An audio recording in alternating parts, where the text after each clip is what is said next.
to the third session of the Hillel Israel Peoplehood Council. This is an initiative of Hillel Israel to bring the issue of Jewish peoplehood and the relations between Israel and Jews around the world to the forefront of the discourse, of a wider discourse in Israel. Some of you may know that we're active, Hillel Israel is active on this issue with students throughout the year at 7 academic campuses in Israel. Tel Aviv University and Jerusalem Hebrew U and Ben Gurion and Haifa University and Technion and the colleges Sapir and Tel Chai. So all year round, we're working hard at bridging the gap between Jews in Israel and Jews around the world, specifically between the 2 largest Jewish communities in the world, Israel and North America.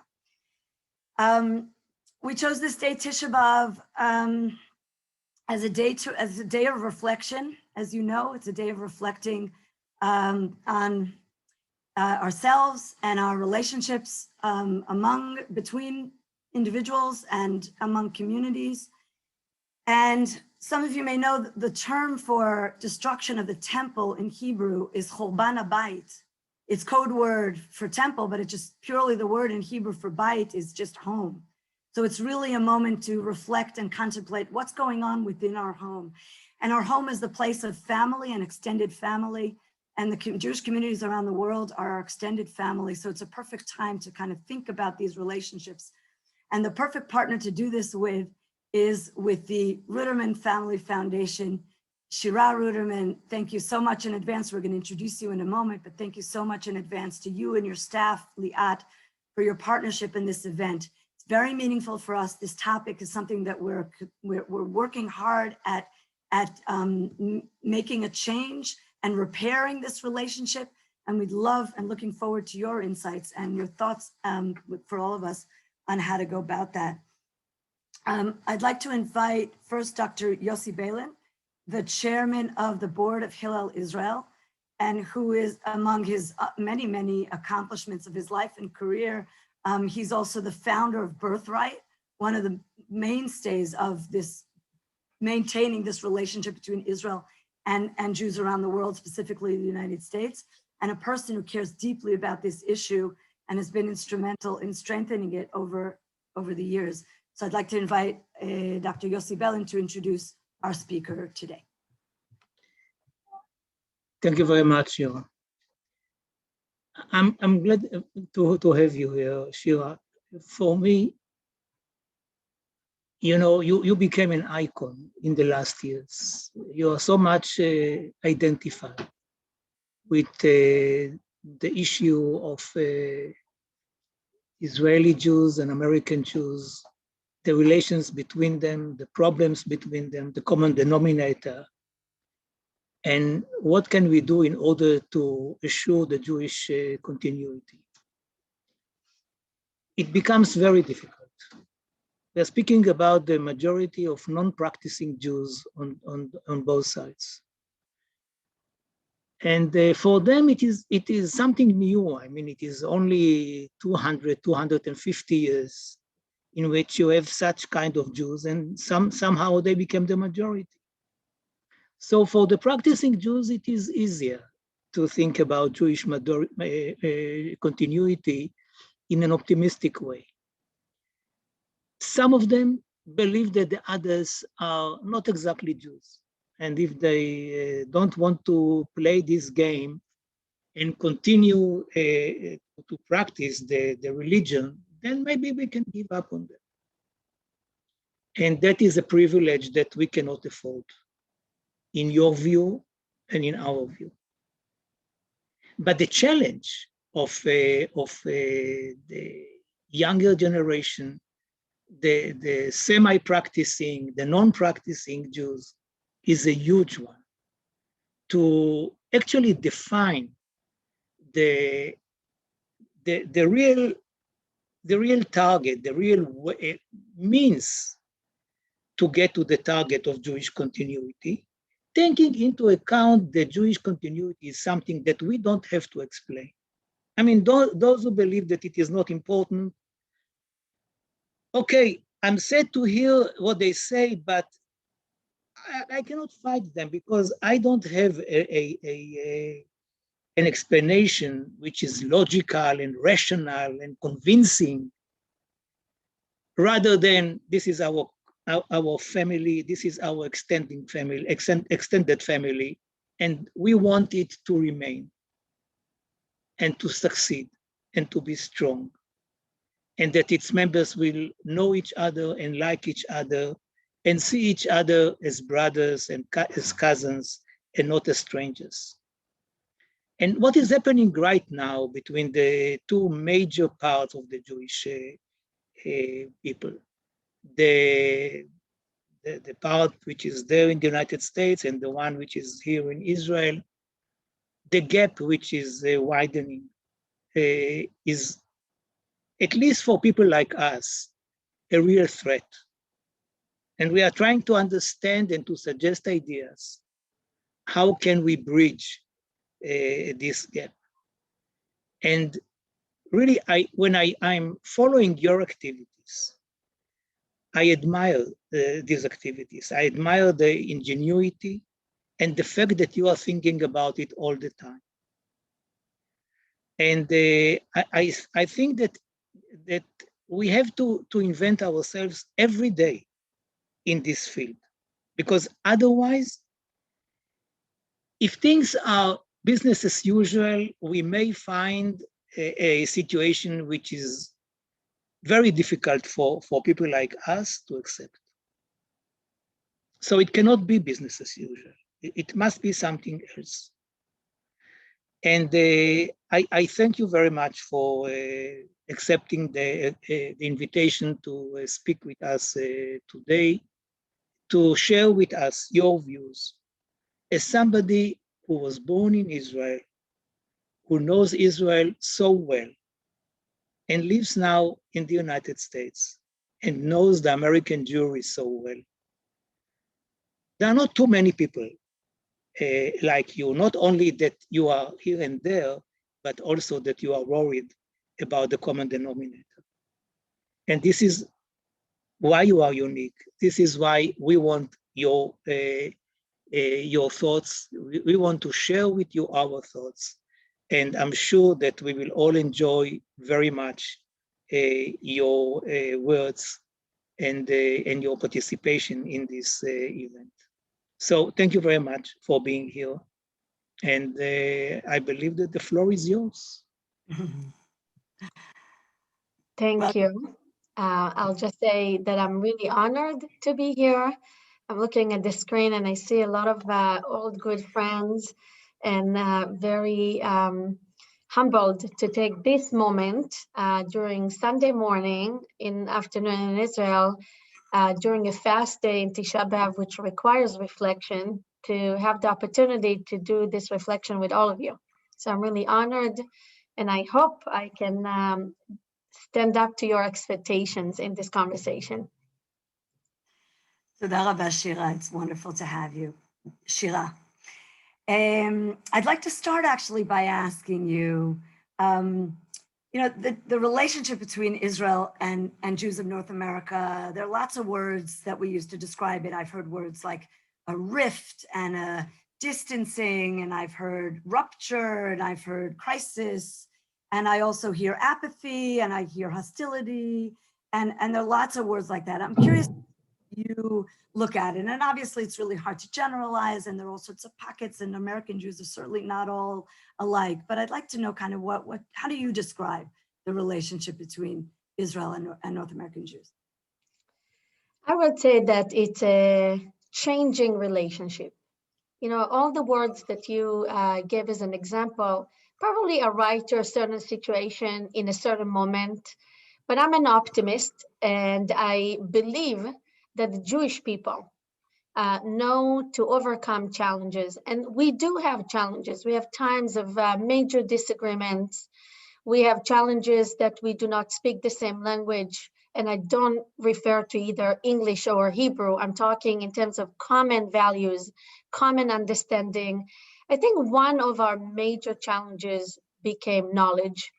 We are talking to a younger generation in Israel and in the United States that's lacking a lot of knowledge And this makes our experience drifting, as you described it. If you speak to historians, they would say, we knew these times before. The American Jewish community and Jews in Israel, or the state of Israel, had moments of drifting relationships that we do not see eye to eye, that things are very, very complex. And this is why it depends who you talk to, because historians have a better perspective to say, we've been there. It's not the first time. For most of us that live this moment, we think that this is it. We are drifting. It will be almost impossible to bring us together, and it will take forever work to make a change. I'm not in disagreement that it will take tremendous amount of work, and your work in Hillel is one example to how much energy we need to invest, but I'm not quite sure it's because we didn't know these times before. It's because we lacking many things, as I mentioned, values, common goals, language, knowledge. And when you miss all of these elements, you experience shift, drift, and other things that we all experiencing in the last few years. Yes, thank you. Yeah, it sounds about right as far as description goes. So let's talk a little bit about the recent events, because I think a lot of us on the call, and certainly in the Hillel Israel community, have been talking about this issue a lot. And as you know, we do a lot of programming on the ground and connecting students here and there and discussing some of the issues and the different sides of each issue. But recent events, I believe, have really added challenge to challenge. I'm talking about the violence in Israel between Jews and Arabs. I'm talking about the Gaza flare-up recently, the recent one, but there have been beforehand. And then we're seeing rise in anti-Semitic incidences in the United States. Are you seeing a change? Is there something new to this? Is it just making things worse in the same direction? What's your take on the recent events and their impact? You mentioned many, and it's hard to disconnect them, but it's also very hard to put them in one bucket and say this is all together creating the reality that we're experiencing. So if it's okay, I will try for a moment just to maybe silo them just for 1 second, and then we'll bring them together, because we all know, and it would be absolutely fair to say, that in reality, everything impacts, our emotions and our ideology and our commitment to get involved, and therefore it's not possible to isolate them. But anti-Semitism, I think, is separate bucket from what's going on in Israel. And it's a separate bucket because this can be, if we like it or not, a common goal for us Jews around the world, period.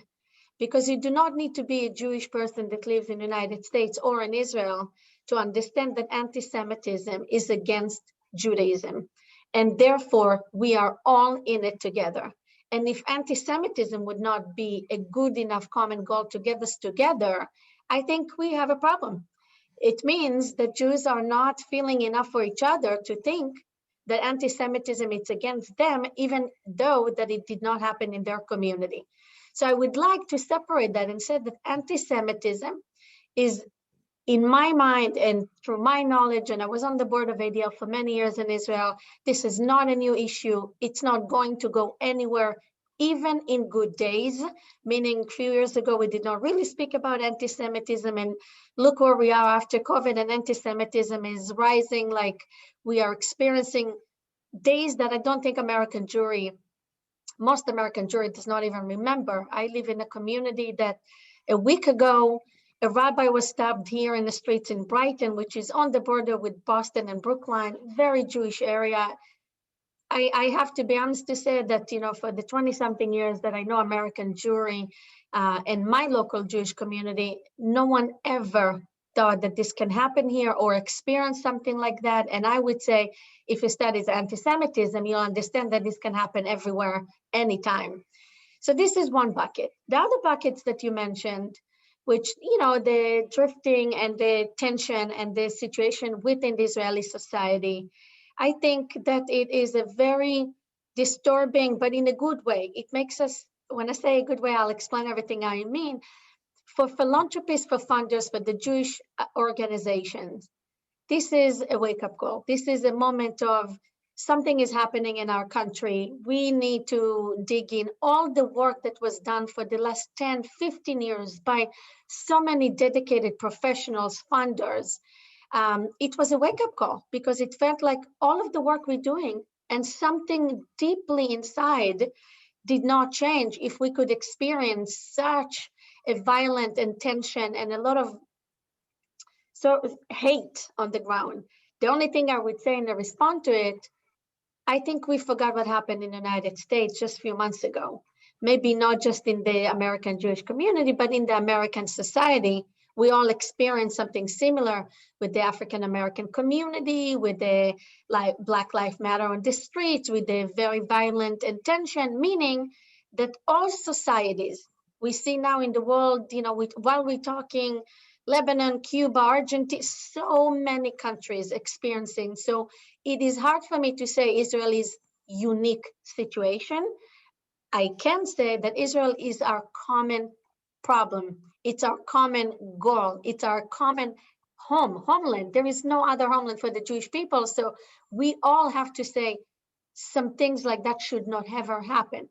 But again, we have to understand that this is not a standalone situation that is unique to Israel. It's unique to a lot of the societies today because we taught ourselves for the last decade that it's okay to be in separate bubbles. We all, friends with our friends on Facebook and on Messenger and on Twitter, and you don't know the other. And when you don't know, everything surprises you and everything is about your personal emotions. And today, Tisha B'Av is about the collective.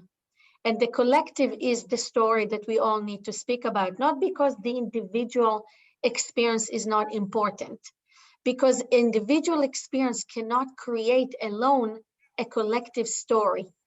An individual experience cannot create alone a collective goal. And anti-Semitism and the Israeli society and the homeland of the Jewish people are collective goals. Thank you. So I'm trying to kind of grapple with what you're saying. So it's not unique, but we are seeing more and more, especially among the younger folks. And again, we're at Hillel, so we're kind of discussing younger people on campuses, and we're seeing that they're having much more difficulty having a positive relationship with Israel. And they're struggling. And again, in a minute, I want to shift the discussion over to Israel and what Israel and Israelis can do. But just to try to explain to some, and most of the folks on the call, actually, it's a mixture of folks in the United States and folks here. But a lot of folks here don't actually understand. They don't understand that young American Jews have to choose, feel that they have to choose between their progressive values and supporting Israel. They equate, this is not news to anyone here, I would imagine on the call, is that they equate racism in America with the relationship, with the attitude of Israel towards the Palestinians. So Black Lives Matter and Palestinian Lives Matter. And these kinds of issues get convoluted. So some of us feel that we're really, we're going down a path that it's really hard to even defend Israel anymore. And it's really hard to have a relationship, for the Americans to have a relationship with Israel, and for Israelis to say, hey, what happened to our relationship? What happened to your support?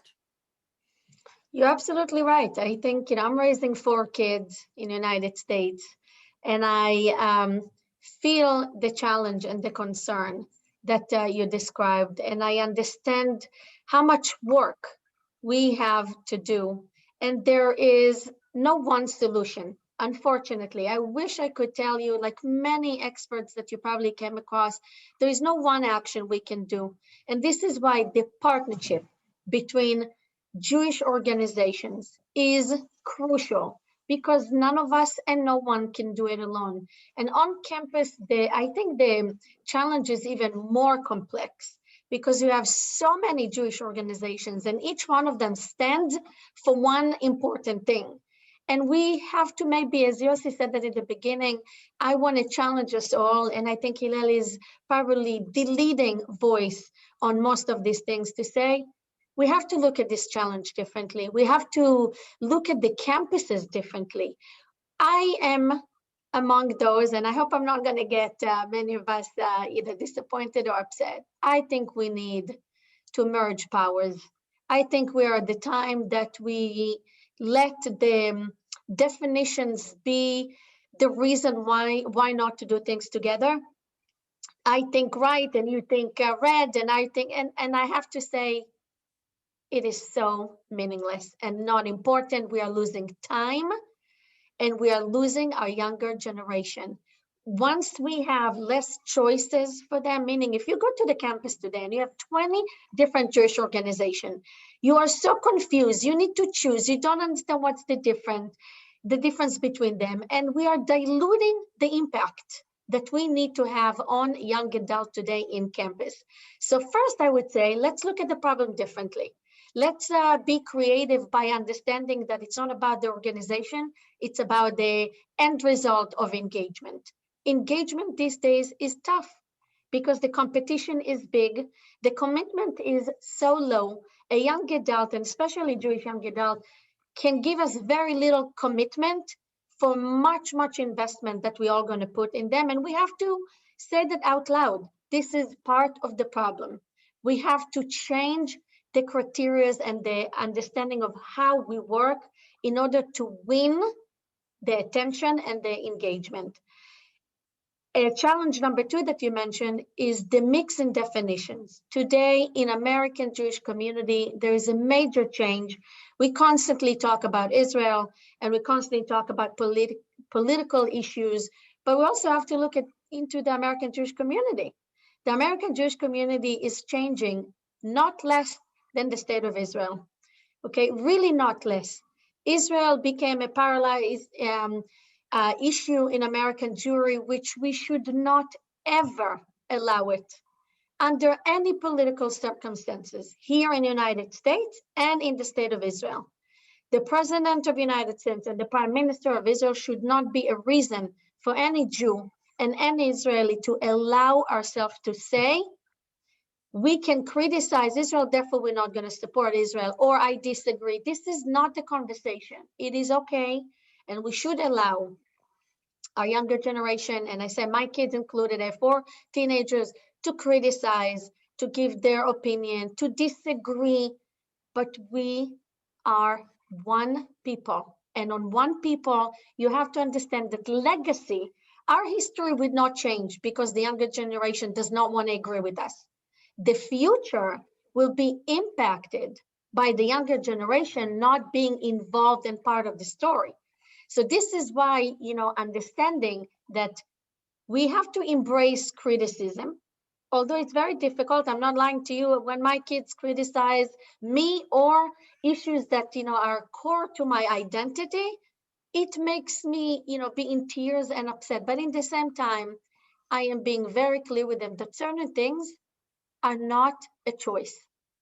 Israel, it's not a choice after something happened and if things get wrong in the countries or the states we live in, therefore we should pay attention because now things got bad. Israel is a homeland, and to a homeland, you look at the homeland differently, even when you criticize it, with understanding that there's no other choice, with the understanding that we cannot give up on it, with the understanding that if we want a better Israel and a better society in Israel, that what happened this past year should not ever happen again. Okay, they have to do something to be part of it. And to be part of it is not to stand far and criticize. To be part of it means you pull your sleeves, you cry together, you hug when it's needed, and you work for a common goal. Now, this will be the question I will present, maybe to the younger generation, to the Jewish organizations, to say, and I don't mean to sound, for those that know me, I'm not, there's no militant voice does not win any argument, but I would say that certain things have to be clear that they're not open for negotiations.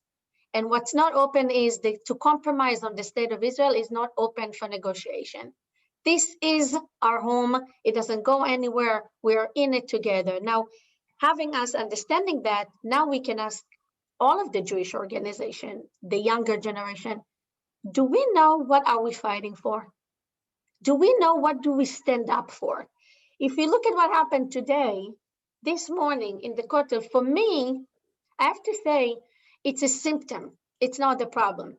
And therefore, we have to flip it, to stop giving attention to the symptoms. Let's pay attention to the core challenge, which is we do not have a common goal today as a Jewish people.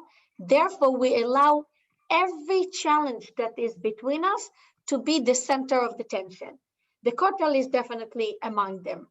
Therefore, I would say let's create the umbrella question to all of us and create a common language so we can get together to, I don't want to use the word fight because fight for me sounds very negative. I would say to stand up for, to advocate for, to get us all engaged together. And I want to say for those that maybe are not familiar with our language and the Ruderman languages, 73 years ago, we did have a common goal. It was to establish the state of Israel.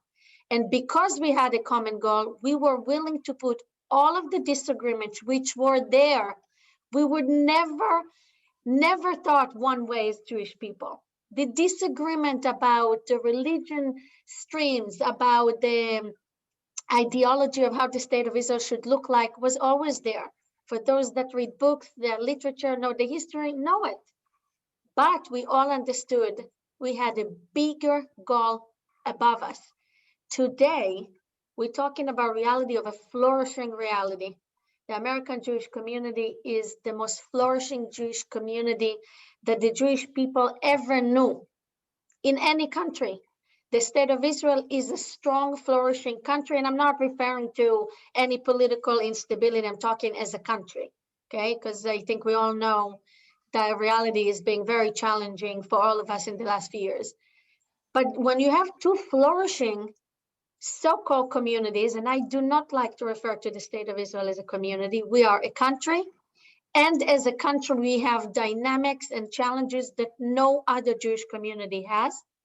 Therefore, it's very confusing, even in our definition, to say the two strongest Jewish communities are Israel and America. I'm like, by this definition, we create the confusion. The state of Israel is a country, and as a country, we have dynamics that we have to compromise on for political reasons and for other reasons. When the American Jewish community does not necessarily have the same criteria or tension or compromise for its independence, and therefore we should understand when we compare, we do not always compare apples to apples in this conversation. That's an interesting point. Yes. That's a very good point. Thank you. Thank you. So I want to shift a little bit, and then in about 10 minutes, I'm already preparing the group here to prepare some questions. And if you'd like to send it in a chat, you're welcome to send questions in a chat or raise your hand on the Zoom, and Valentina, who's with us, director of Hillel Haifa, will help us out with fielding some of the questions. But I do, Shira, would like to shift to talk about Israel and Israelis for a moment. So we're the other side of this situation. And in a minute, I'm also going to take this opportunity to acknowledge Mr. Adam Lehman, who's with us on the call, the CEO and president of Hillel International. So very honored, Adam, for you to join us this moment. And Adam is concerned, of course, with the United States, but also all over the world. Also, I think both of us would want to understand a little bit of your take on what can Israel do? What can Israelis do? And maybe for a moment, just to divide it into two tiers of the answer is, on a government level, on a policy level, on a top down, if you will, and then also on a bottom up, on a community level, educational, formal, informal education. And I know the Ruderman Foundation is involved in many of these initiatives, as are we. So perhaps you can give us a little bit of your solutions, at least for this side of the ocean. It's first, I would say that we, about 10 or 12 years ago, decided a little bit different from the other organizations and the funders in the field to concentrate on Israel and Israelis as a result of understanding that a big part of the equation that I just mentioned is actually happening in the part of the world that we all do not pay attention to. Meaning Israel is the center of the conversation, but is not the center of, at least I would say in the last recent years, I will point out the big change that happened in the state of Israel, but it was not the target audience for most of us. And therefore, I think we American Jewish community, spoke about Jewish issues of the state of Israel, identity issues without to have the Israelis as part of the conversation, understanding that the dynamic happens in both sides of the ocean.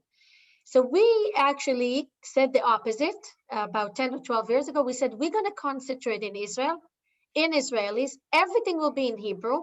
We're going to make the Israelis understand, first of all, that American Jewry exists. It's a strong one. It's a diverse community. It's not one voice, meaning it's not the Uncle Sam that we are used to think of when I was a kid. This is the only way you thought about American Jewry. I didn't know anything or anyone. Today, I think we are, in the recent polls, and we did recent polls that I have to say really moved me. We did a poll in Israel right after the last elections and the decision who is in government. Without to get to the politics, we wanted to check what Israelis feel about exactly the same questions you raised, Noga. What do they think? What's the role of the state of Israel? What's our commitment to American Jewry? Do we need to care? Does it mean anything? And I just want to mention, we did a poll about 10 years ago. If 10 years ago, the answer was, who cares, basically, and 30% of Israeli population said, okay, fine, sure. If you think so, let them come here first and then we can talk. Today, this past year, okay, 80% of the Israeli public think it's important. 80% think that the Israeli government should do something and take ownership, that we do not give up on American Jewry. This is a major, major shift. And this is not just among policymakers. This is the public. The public believe that this relationship is crucial to the state of Israel. I also want to add, and I'm coming to the other part of your question, to say, in order to make this conversation real, that is full of data, full of solutions, we did some actions on the ground over this last few years. We did a research with the INSS to show that it's not just words only and feelings, that the relationship with American Jewry is crucial to the national security of the state of Israel. And it is. For those that maybe didn't come across it, I want to say that for me, it was one of the, ticking point to make the shift and the drift in the conversation, because once you understand that our relationship is not just, although it's probably enough, but not just on identity and peoplehood, it's about the fact that American Jewry is part of every single issue in Israeli society, from economics to health to nonprofit to security to education to formal education to informal education, name it, and it's all proven with data that American Jewry is part through philanthropy, through investment, through business, through coming in mission in many different ways. We're part of it. The second element that's proven, every time that the Zionist movement partnered with American Jewry, it was a successful partnership. And you can take, for example, bringing Jews from across the world to the state of Israel, the different operations that we all know were common partnership between American Jewry and the state of Israel. So therefore, it's been proven that once we have a goal, once we have an understanding, okay, a common language that we need to invest in Israelis to create this common language, the reality changes. So I'll give few examples to your question. What can be done? I think that first of all, Israelis have to understand that some of these challenges that we touch here upon are not clear and giving to American Jewry, meaning that Jews have to stand up for Jewish identity. have to make a tremendous effort to be part of the Jewish community. It's economical effort, educational effort, religious effort. It's not just I'm growing up in the state of Israel and there I'm Jewish. It's I'm making a lot of sacrifices, which is okay. I know my family, friends, and colleagues say, okay, this is your price to pay not being in Israel. I do not disagree. It's the price to pay, but I want Israelis to know that there is a price to pay, that it's not just out of comfort to live outside of Israel. There is like needs that American Jewish are crucial for the state of Israel, like the economic support that the state of Israel getting, like fighting with other BDS and other organizations on campuses and social media, like creating flourishing life outside of Israel for Jews that maybe would not be connected to Judaism. And for, I think our common challenge these days is the younger generation.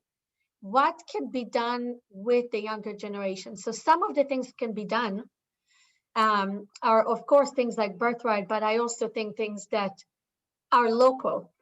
And we need to be more comfortable to not apologize and feel discomfort with certain definitions that we all, or values that we protect.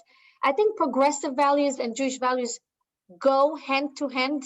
I think it's hard for us to understand it. And one of the reasons we do not always feel and understand is because we do not know. When you don't know, you don't even understand what you're fighting for or against. I think the times in Israel are for this relationship, meaning we have a very committed president to this matter of Jewish diaspora or Jews around the world. We have an outstanding minister that is so committed, so knowledgeable to this matter, to this issue. We have a Speaker of the House that was the chair of the caucus for American Jewry. And we have the right people in the right time to help us, I think, to challenge how we see this issue differently and put this on the map in the sense of not just investments and initiatives strategically, to reshape the way we look at things, to reshape the platforms, to reshape the organizations, and most importantly, to create common language and common goal so most Jews can feel part of the conversation. Amazing, thank you. Well, that's phenomenal information was new to me about the shift that you described in the polls that you did years ago and today. So my last question, and then we're going to open it up to the floor, is exactly pertaining to that. Maybe short, you can answer, because to me, the biggest hurdle always is, especially on campus with students, but this is true with everyone, is how do you overcome, not the biggest barrier, how do you overcome indifference? How do you overcome apathy, right? If someone really has opposition, then you have a discussion. They're in the discussion already. And if someone is a supporter, then they're in the discussion. But if someone doesn't care, they're not in the discussion. And that's always the biggest challenge. How do you get someone to care? And you're showing that there's been a shift in caring. And I wonder if you could just give us like maybe a headline is what if you could put your finger on one thing, or how do you make someone care? I think the short answer, as someone that came from education, like my background is education, is through experiences. When you see, when you feel, when you smell, when you touch, you make a difference and the conversation begins. Maybe we're not going to agree, but it will take place. It doesn't have to be in a form of just coming to Israel, although there is nothing like coming. Okay, I have to say, I think it's being proven for Congress people and young adults alike. In the same time, coming across and working deep on issues. And Israel can be many things. Israel can be food, and Israel can be agriculture, and Israel can be technology, and Israel can be, it's not just Jewish and religion or religious issues, which will be my number one concern. I'm a modern Orthodox woman. For me, there is no compromise, but I also understand very well that Israel represents many more things. And we can, and it's okay to get engaged and start a conversation around the things that you care and you're passionate about. If it's art, and but it's not the only thing. Like, we can start there. It should not end there. And this is where sometimes I say, to a lot of the organizations working on the ground, you cannot make the conversation just about food and wine. This is where it starts, but we have to understand this is where it starts. The second thing I want to say, and I'm not quite sure we have all the solutions. I'm sharing with you, and if any of you have a better understanding, please let us know. We did a research here in the United States with the Millman Group. 2,500 people took part in it. And it was very interesting to hear that here, the Jewish people feel very, 70% feel that they are connected to Israel, and which is what we do not all feel, right? Because we say, hey, this criticism does not make us feel like you're connected or you care about Israel or the Jewish, but they say they care. So now we need to figure out, okay, if they care, what do they care about? Okay, or where the caring conversations start without to lose each other. I think it's a challenge. I do want to add, I think the fear sometimes takes over our actions. The fear of the organizations, the fear of our country, because we're so afraid to lose, and we're so afraid to stand up for what we think is right, because we think it's going to eliminate the young adults from the conversation, and therefore we're diluting the messages. And when you have a very dilute message, you actually lose, because very few people want to come to dilute message, including ourselves. When someone gives you what I call the parv mentality, you say, I don't understand, what is it? What is it for? I'm not coming in. So it's okay to stand up for things. What's not okay is to exclude and not pay attention to those who do not think like us. Because Yossi used at the beginning, family. I think family is probably the best definition, but the most challenging one. And we have to understand that the best definition is because in family, we teach each other, I hope, you don't give up on anyone. This is family. This is your sibling, if you like it or not. But in the same time, in family, we allow ourselves to dismiss each other just because we're family by blood. It's enough. And therefore, we do not have to talk. We do not have to agree. We do not have to get together. And it happens in the best families. We all know stories of, my brother is Haredi, so therefore I never come across him. My sister is a left wing, and therefore we do not want to get together around the table. What I want to suggest here to say that the core value of family, not giving on each other, has to be also in the same view of the Haggadah, which by the way is reminded in Tisha B'Av, is bring it to the table. Here, what's the differences, right? We are 4 different kids. It is okay. But as long as we communicate, we can overcome and create our differences, our common legacy. Toda, mamash, toda rabba. I want to open it up to some questions from the crowd. So Valentina, had any questions come through? Are there any hands that are raised? I see Adam, so I'm going to go to Adam. Adam, welcome. Thanks for joining. Thank you so much, Noga. Kol kavod to you and Yossi for convening such a great conversation. And Shira, it is such a pleasure to have you with us for this program. Your passion, your insight, and your perspective is invaluable. I want to get tachlis in terms of these issues.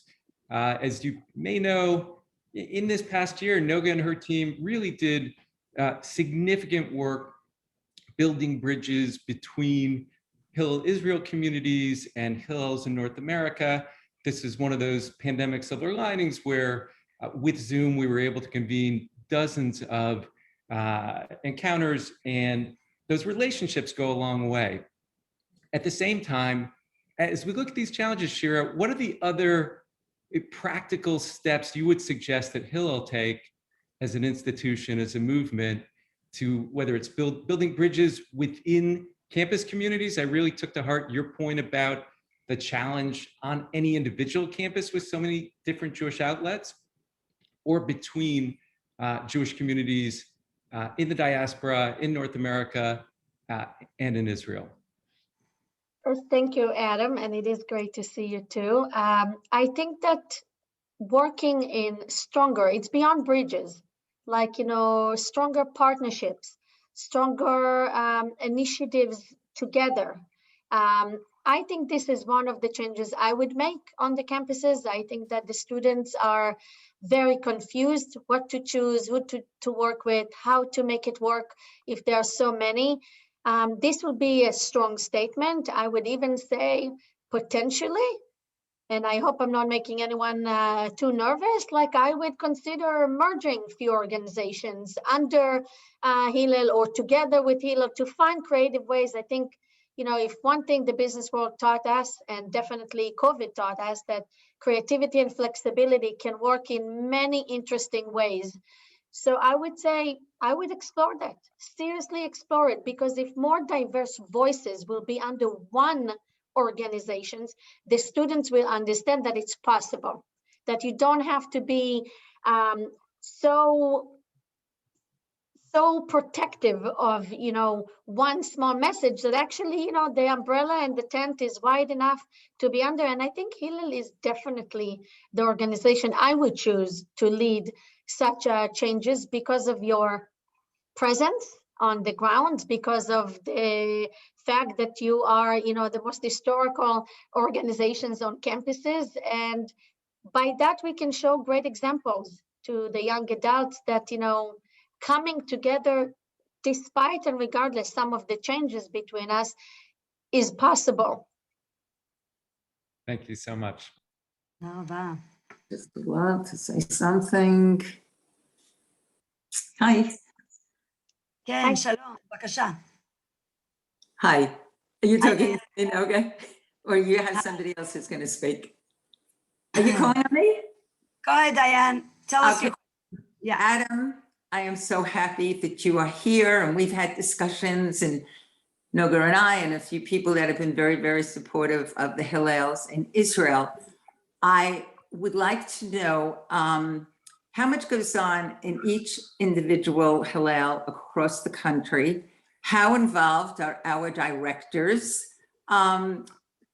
Is it possible to start having sessions that really speak about what is happening that's so crucial right now with everything that Shira has spoken about, where there are very, very diverse ways of thinking? And I just wish that we could even start a little bit sooner with our, you know, kids that eventually are on a college campus while they're still in high school, or through our, you know, synagogues. And Shira, when you were saying about having something under one umbrella, I would love to see, let's say, a speaker from ATL come and say, okay, at this week's Hillel gathering, we're having someone from ADL, we're having somebody from one of your federations, we're having this, we're having that. But I just think that we need a little bit of a broader discussion amongst the students who are committed, and especially those who aren't. And you were 100% right when you said in the very, very beginning, Shira, our kids don't know the history, and that is the sad part. And that's why Hillel in Israel is so important, because it's not enough to be an Israeli. It's more important to be a Jewish Israeli and to truly know the history of your people and what the state of Israel really stands for, and her mission, and not to mix up politics with what really should be doing with these kids. Dan, what you just said, I think, you know, and I pointed out a few times, it's the core of the challenge that we have. The American Jewish organizations have to be more comfortable coming together, working together.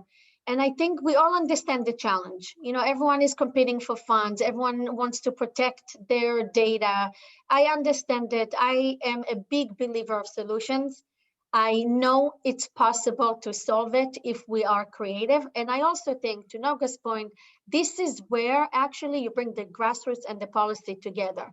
And I mean, the funders in each one of organization can push for it, encourage, or demand such things to happen. I want to be honest to say we can, and it's okay to do that. And the grassroots, I think, the students show us they don't show up. They want authenticity, they want partnerships, they want power of impact. They don't care if it comes from Hillel, ADL, from Israel, it's being proven. So we as professionals all can see and say, no, We have to protect our message and our fund. In the meantime, look at the streets. They're not showing up. They're going to show up when they're going to feel it's bigger. So I think it's a wake-up call, and people like you and Adam and myself are able, and many, many others, I want to make sure I'm not mentioning, can make it happen. We have to put our ego aside, be comfortable with a little bit more competition, and understand that we might lose something, but whatever you lose, you gain. Wonderful, thank you. We had another couple of questions, I think, from the group. Dor, did you have a question? If you do, unmute yourself and go ahead. I'll have a few more minutes. Yofi. Good, is there a question or a comment? Okay. So welcome to start, Dor. Dor, We're listening to you, I please. don't know if it's Dor, I can't tell. The name says Dor, but I'm not sure. Introduce yourself if you'd like to give a question. Okay. So let's go on to who else? Valentina, who else did we have on the list? I see haven't Mirav, met- then Yossi. Mirav, בבקשה. שירה, תודה רבה. It's always beautiful to hear you and to see you. I'm a guest here. I just wanted for very short to tell you about, short remarks about my experience. I'm in the last 5 years an Israeli board member in JDC, in the Joint. And from what we do there, I think this is something you can learn from. Just JDC entered, I think, 7 years ago, few Israeli board members. So we are around 6-7 people who are today very much involved in what we do in JDC. Practically, I am the chair of Europe committee. So I'm in charge of what JDC does in Europe. And from my experience, and really this is very personal, I did not know anything about what JDC does for Israel until 6 years ago. This is terrible because I'm very much involved in philanthropy in Israel. So it starts, I think, as Shira said, with education, first with information, even not education, information. I did not know that JDC is giving Israel so much, and the whole system of federations amazed me. And coming to New York 3-4 times a year and seeing 150 people sitting and helping Israel and other places in the world really amazed me. So it starts by, telling us Israelis what American Jewry does for Israel. This is so important because, we see people going usually before COVID to the States all over and asking for everywhere, donations. No, this is not the case. It's very important for us. And I see it in my family, speaking out and telling how important it is that we have the Americans. And on the other side, we have so much experience and knowledge here in Israel, in nonprofit organization, that we bring it out. And I say today, I bring it out to Europe Jewish communities, and we have a lot to give again in knowledge, in techniques, in know-how. So two sides are very, very important. And yes, we should start and sit together. And I must tell you that the last year and a half, not being able to travel, but speaking through Zoom gave us a lot of ability to connect even more than we did before. So I don't know, Hillel, and I'm very happy to take part in this session. You're doing wonderful things. Toda. Thank you, Mirav. Toda rabba. Thank you for that comment. We have 2 last questions. I want to let Yossi Bellam close in a moment. We'll take one more question before Yossi.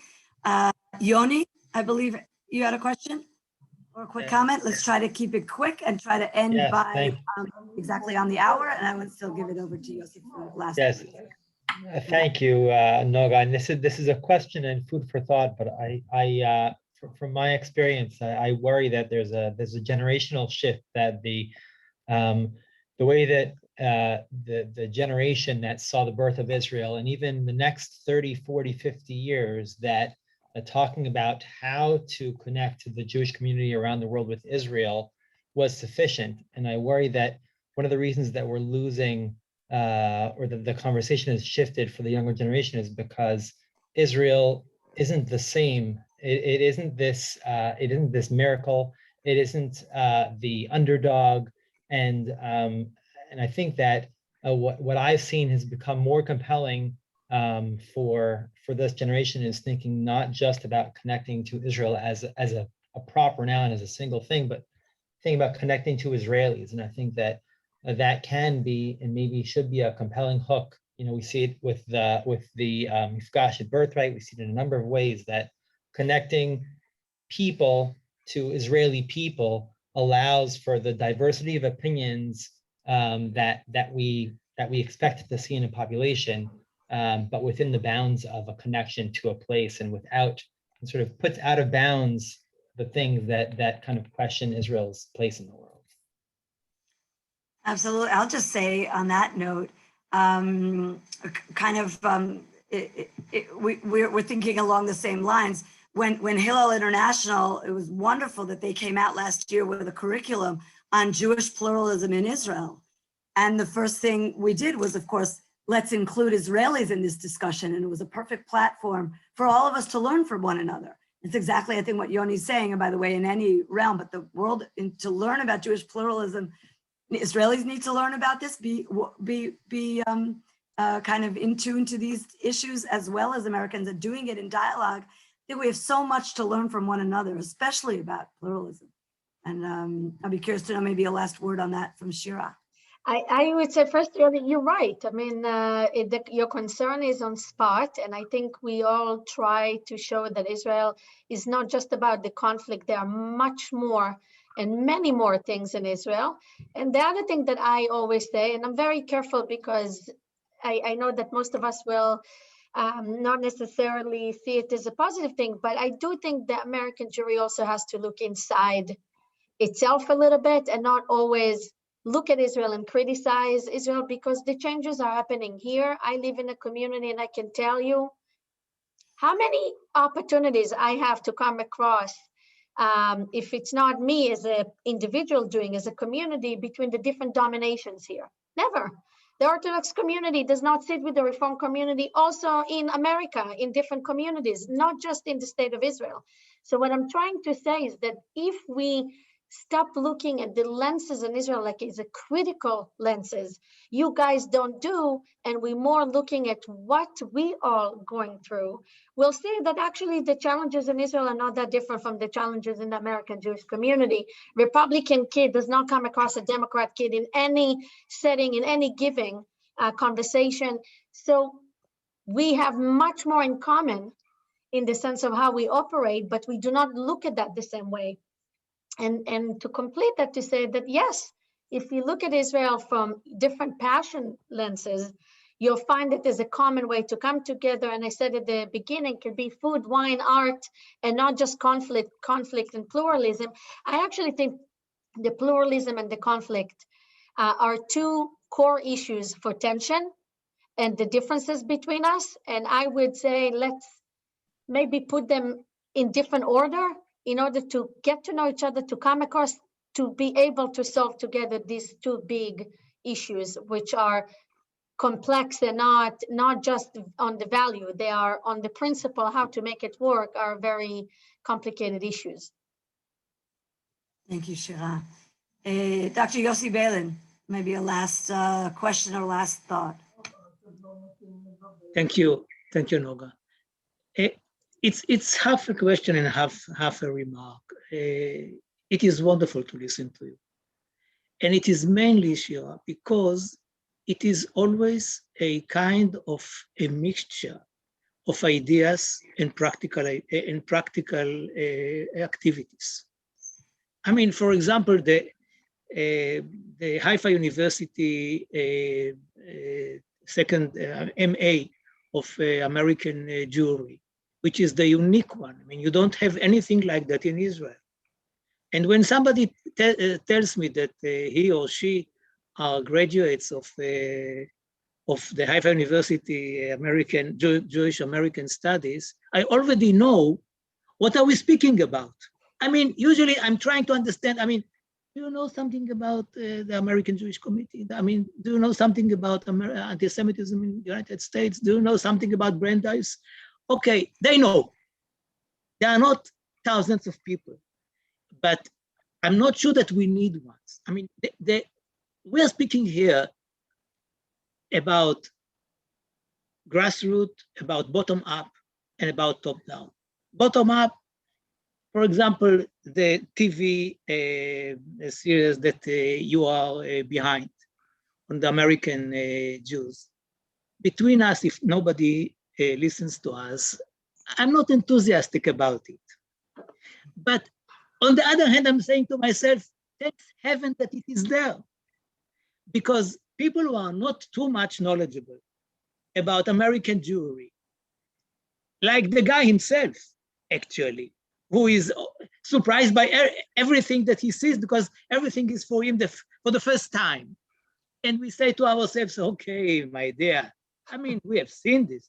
Okay, but so what? We have seen it, but he is seeing it for the first time, like most of his of the people who watch him. And things like that are very, very important. It's not only ideas. The question is, how can we really use the opportunity when, as you said, we have a new president, not that the previous one was not aware of the problems, very much so, and he is a wonderful guy. But Bougie is more operative. He is the guy who, if he knows that he has to do something, you know that eventually he will come to you and says, Yossi, here it is. I mean, he was our secretary, cabinet secretary, and I knew as a minister that if I wanted really something, I would ask him. And Nachman Shai is experienced, is knowledgeable, and I think that they need an agenda. There is one. Okay. So that I think that our role is to come to them and tell them that besides saying the right things, which is very important, if you remember what Ezer Weizmann, Zichrono Livracha, used to say, if you don't come, don't talk to me. Make Aliyah. It's nice, I'm with him, I want Aliyah, I want all the American Jews to come to Israel. It's better than the lobbied, AIPAC, and whatever you wish. But it will not happen. So what are we doing? And the important thing is not to distance them, but to say that, to do the other thing around. And this is the question. What are the specific ideas? What are the projects that we believe can be done now between Israel and the budget of the Israeli government and the American Jewry? As you said, whenever they work together, it was successful. So what can we suggest now? I mean, my modest idea about a joint cabinet, which will not take decisions, but suggest ideas to both sides on very specific issues, and will meet periodically, and not just for a webinar or something, with all the due respect, but will become an institution, I believe is very, very important. And I believe that Hillel is a framework, a unique framework, because it is both there and here.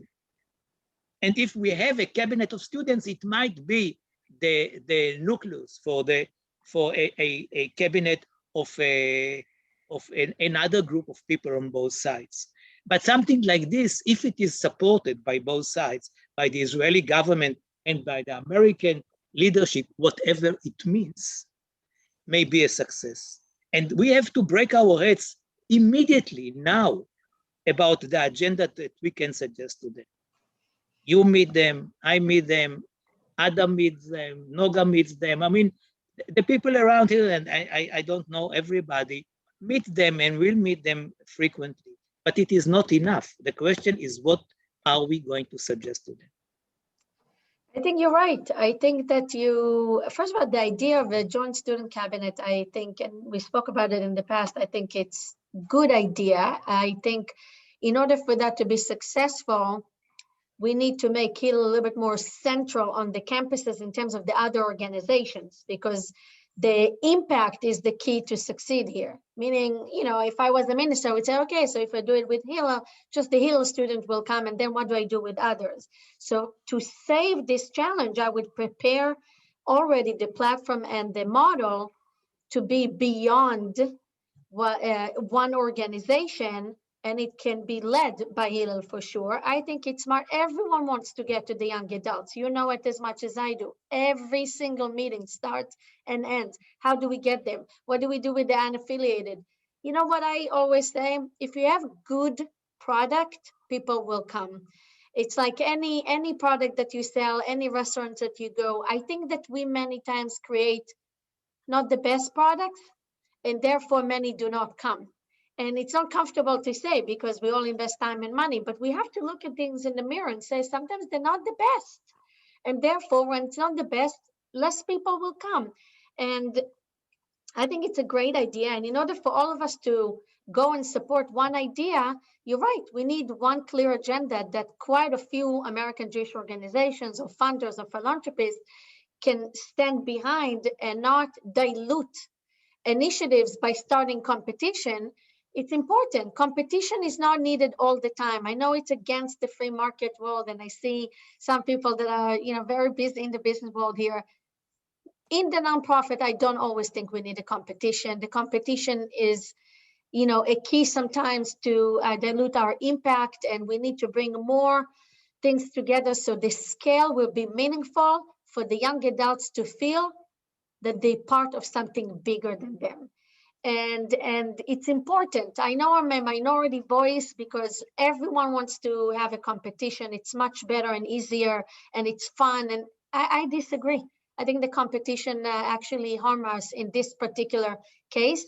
And I think you have the right partners to dream and think with them, but it has to be even bigger than what Hillel had in mind. Like, it has to be a grandiose opportunity, because the platform, to invest in platforms today is a major, major investment. It's not something small, not in money, not in time. So therefore, it has to be bigger than what we all can offer. But it's definitely doable, and I think possible.